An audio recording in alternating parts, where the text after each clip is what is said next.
এক দরিদ্র কাঠুরিয়া কাজ করতে করতে ভুলবশত নদীতে তার কুঠার ফেলে দেয়। সে দুঃখে নদীর তীরে বসে পড়ে, মনে মনে ভাবছিল, এখন আমি কিভাবে জীবিকা নির্বাহ করব।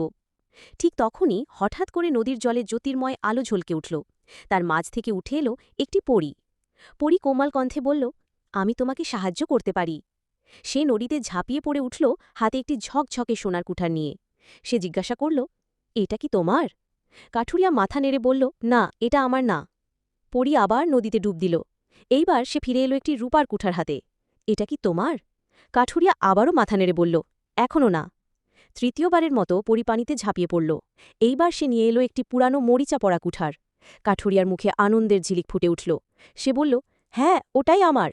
পরী হেসে উঠল, তোমার সততা আমাকে আনন্দিত করেছে। তাকে পুরস্কার হিসেবে দিয়ে দিল সোনার, রূপার আর তার পুরানো কুঠার সবকটি।